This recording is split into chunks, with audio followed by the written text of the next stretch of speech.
So we have Trump's wish list. We've also heard the demands of Ukraine and Europe. But what about Russia? What does Vladimir Putin want? What is his idea of a peace deal? The Russian president has been dropping hints, like this one. Their participation in the negotiation process is in demand, of course. We never refused. We had constant discussions with them. At some point, under all sorts of far-fetched ideas to defeat Russia on the battlefield, they themselves refused to have contacts with us. If they want to come back, they are welcome. Putin gave another interview yesterday. He's actively engaging with the press. It shows that he expects a positive outcome. He's ready to talk. With Trump and the US leaning towards him, Putin senses an opportunity. This could be his best shot at securing a deal that favors Moscow, a deal that is delivered on Putin's terms. That could explain the sudden wave of public statements from the Russian president. But what exactly is he aiming for? His recent comments and those from officials in the Kremlin offer some insights. We just heard how the Russian president feels about Europe. He blames Europe for cutting off diplomatic contact, and now he's in no mood to make concessions. I don't see anything wrong here. Well, probably no one here can demand anything, especially from Russia. Let them demand it from someone else.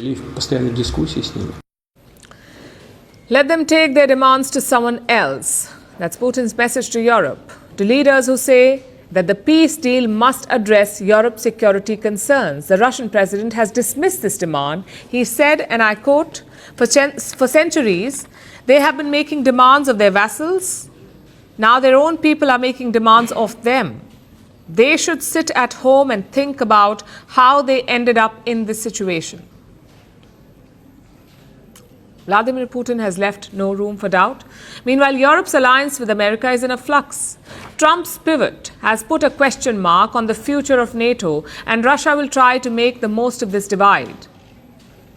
Then we come to the issue of security guarantees. Zelensky wants that. He wants security guarantees as a precondition to the deal. He wants Western troops to protect his countries. Now, some European countries are open to the idea. They want to send troops to secure Ukraine. Will Putin agree? Apparently he will. That's according to Donald Trump. He says he discussed it with Putin and that the Russian leader has no problems. He's okay with European troop deployments in Ukraine. Now remember, this is Trump's assertion. But the Russians are telling a different story. Here's what their foreign minister said. We explained to our colleagues today what President Putin has repeatedly stressed, that the expansion of NATO, the absorption of Ukraine by the North Atlantic Alliance, is a direct threat to the interests of the Russian Federation, a direct threat to our sovereignty. That's why we explained today that the appearance of armed forces from the same NATO countries, but under a false flag, under the flag of the European Union or under national flags, does not change anything in this regard. Of course, this is unacceptable to us. И нашими целями были только те объекты, которые напрямую. Russia doesn't want NATO in its backyard. It is one of the reasons why Putin went to war in Ukraine. In fact, he wants NATO to withdraw from Eastern Europe. It's been one of Moscow's key demands. It's a demand that they made in Saudi Arabia too during the talks with America. Moscow says this is a precondition to normalize relations with the US. Now let's take a step back and look at the bigger picture. These are Russia's three broad demands: no Western troops in Ukraine, no concessions to Europe, and no NATO in Eastern Europe.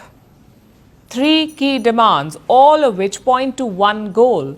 Putin wants Ukraine isolated and firmly out of the Western orbit. As of today, Russia controls around 20% of Ukrainian territory. They're unlikely to give it up.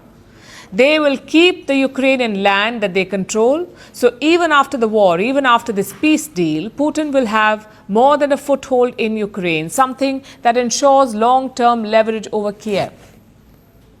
The Russian president believes he can achieve this by striking a direct deal with the US. And unlike Trump, the Russian side seems to be in no rush.